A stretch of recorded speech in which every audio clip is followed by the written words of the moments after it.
खातच राहा खातच राहा. पण साहेब तुम्ही मला मसाज दिला आणि मी लोक घ्यायचा वकिली चालत नाही ना म्हणून मसाज पार्लर ओपन करून बसले. अगं थांब ना तुला सवय नाही याची थांब. मी कधी दिला मसाज? तुम्ही मसाज दिला म्हणून तो आला मी तुला मसाज दिला. अरे साहेब तुम्ही म्हणताय मसाज मी म्हणतो मसाज. अरे दोन्ही सेमच म्हणताय. आता ते बोलूया. अरे नका रे कंटाळा आला मला. साहेब साहेब साहेब एखाद्याला आपण काहीतरी पाठवतो आणि तो येतो. पैसे पाठवतो की माणसं येतात? पैसा नाही साहेब आपण एखाद्याला काहीतरी लिहून पाठवतो आणि तो येतो. अरे मेसेज मसाज मेसेज मसाज. हो बाबा मसाज मसाज. नमस्कार प्रेक्षक हो, शिक्कामोर्तब हे नाटक आपल्या प्रेक्षकांच्या भेटीला आलेलं आहे. जवळजवळ मला वाटतं 5 प्रयोग झालेले आहेत आणि यानंतरचं आपण त्या नाटकादरम्यान काय किस्से झाले किंवा नाटकाचं तालीम कशी झाली ते आपण थोडं जाणून घेऊया. आपल्यासोबत आहे सागर दादा आणि भक्तीताई. तुमचं दोघांचंही स्वागत. रिहर्सलच्या दरम्यान म्हणजे तालीम बसवण्यापासून नाटकाचं थोडं आम्ही खूप सिरियसली तालीम केली आम्ही आणि पूर्ण वेळ आम्ही दिला होता. असं नाही की आम्ही काहीतरी काम करतोय मग 2 तास तालीम केली परत 3 तास तालीम केली असं नाही. पूर्ण दिवसभर आम्ही एक प्रामाणिकपणे चांगल्या विद्यार्थ्यांसाठी आम्ही तालीम केली. अच्छा आणि मला थोडंसं ह्या लोकांनी सुट्टी देत होते मध्ये कारण माझं शिफ्टिंग पण असायचं सिरियलचं. सो ते कधी असेल तर मला पूर्ण दिवस तिकडे जाऊन ऍडजस्ट करत करत त्या लोकांनी खूप मदत केली. पण जेव्हा तालीम असायची तेव्हा सिरियलच्या तर खूप कमी दिवसामध्ये आम्हाला ते बसवायचं होतं नाटक. हातात खूप कमी दिवस होते पण तरी जेवढे दिवस मिळाले तेवढं आम्ही हे केलं. आता जसे प्रयोग होते तशी अजून जास्त मजा येईल. प्रमोद शेलार यांचं म्हणजे प्रयोगशील दिग्दर्शक म्हणून ते ओळखले जातात. काय वेगळेपणा आहे एक दिग्दर्शक म्हणून? नाही मी पहिल्यांदाच काम करतोय त्यांच्याबरोबर आणि मला आवडलं त्यांच्याबरोबर काम करायला. इतर खूप जणांबरोबर कामं केली. एक नवीन अनुभव त्यांच्याबरोबरचा आलाय. छान उत्तम दिग्दर्शक आणि काय म्हणून मी कलाकाराची जाण असलेला दिग्दर्शक आहे.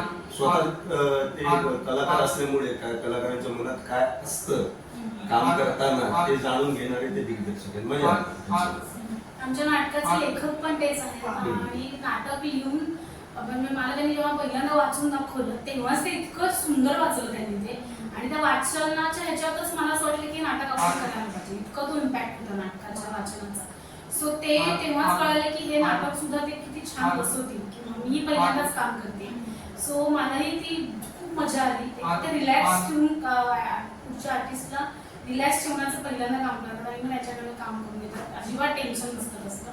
सो आता नाही जमत ते पुढं जमेल फक्त लक्षात ठेवा आणि तसं करण्याचा प्रयत्न करा असं त्यांचं सांगणं असतं. ते अजिबातच खूप जमलंच पाहिजे मी करतोय तसंच व्हायला पाहिजे किंवा मी सांगतोय तसंच असं अजिबात नव्हतं. तुम्ही दोघं या नाटकाच्या निमित्ताने एकत्र आलाय आणि बॉन्डिंग तुमचं या नाटकाच्या दरम्यान कसं डेव्हलप होत गेलं किंवा त्यामध्ये? 4च जण आहेत ना त्यामुळे बॉन्डिंग करावंच लागते. 15 जण नाही आहेत की याच्यावर वेगळं बॉन्डिंग आणि 4ही जण स्टार्ट टू एंड स्टेजवर आहेतच. आणि काय 2 जोडपी असल्यामुळे एक नवरा बायको असं ती केमिस्ट्री जेवढी खुलेल ना तेवढी नाटकाला मजा येणार आहे.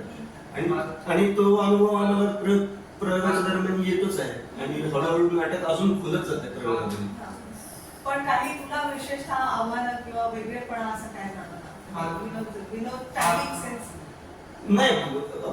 कारण समोरचा पण मला याच्या कॅरेक्टरच्या बद्दल असं सांगण्यासाठी की तो डायरेक्ट ऑडियन्सशी कनेक्ट करतो.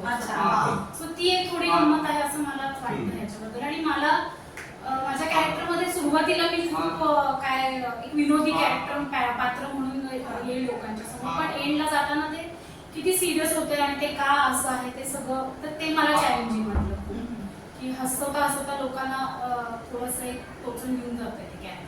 पण ते विनोद म्हटला की टायमिंग आलं एकमेकांचं गिव्ह अँड टेक आलं तसं तुमचं सपोर्टिव्ह होतं का? हो त्याच्याशिवाय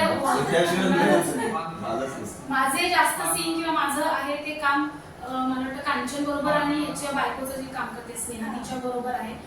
सागर बरोबर मध्ये मध्ये आहे पण तरी खूप मजा येते ते करताना. आणि सगळेच म्हणजे कांचन पगारे सुद्धा उत्कृष्ट काम करणार आहेत आणि त्याच्या फिल्म वगैरे सगळ्यांनी बघितल्याच असेल त्याचा विनोदाचा टायमिंग सगळ्यांना माहिती. सो तीही मजा येते.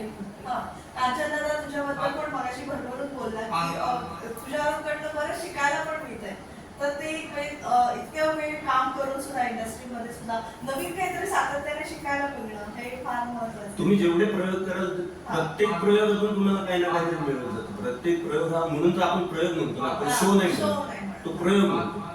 पण प्रत्येक प्रयोगातून मिळत जातं आपल्याला नवीन काही ना काहीतरी. प्रत्येक वेळी शिकत असतो आपण. कालच्या प्रयोगाला जे घडलंय आज पण तेच घडेल असं नाही. त्यातून आपण नवीनच मिळत जातं आपल्याला काही ना काही.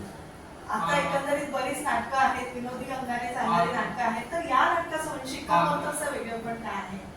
नाही मी सांगतो ते वेगळं पण आहे ते बघायला या. तेच बघायला या. अच्छा. पण एक विनोदाचा आधार घेऊन काहीतरी महत्वाच्या विषयाला हात घालणार आहे. नक्कीच लोकांना आवडेल.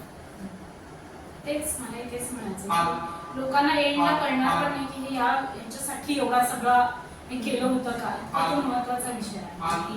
आम्हालाही वाचनात कळलं नव्हतं, सो आम्ही जे एन्जॉय केलं तेच लोकही एन्जॉय करतील असं आम्ही प्रयत्न करतोय काम करायचा. स्क्रीन मध्ये कसं असतं की दोघांनी माहितीये तुम्ही बरेचसे आपण टेक रिटेक करू शकतो, पण नाटकात ते स्पॉन्टेनियस आहे. म्हणजे जे ते करा ते फायनलच असेल, म्हणजे त्याच्यावर शिक्कामोर्तब होतो की बघा हे इथे चुकले किंवा असं होतं. तर त्या दृष्टीने तुम्ही नाटकाकडे कसं पाहता दोघे? नाही ना, चुकावं माणसाने. चुकावं.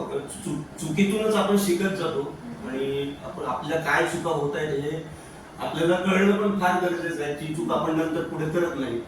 जेवढं चुकाल तेवढं तुम्ही स्वतःला सुधारवत जा. आणि त्यामुळे आता फार सोशल मीडियावर ट्रोलिंग फार होतं, तर ट्रोलिंगला तुम्ही कसं पाहता?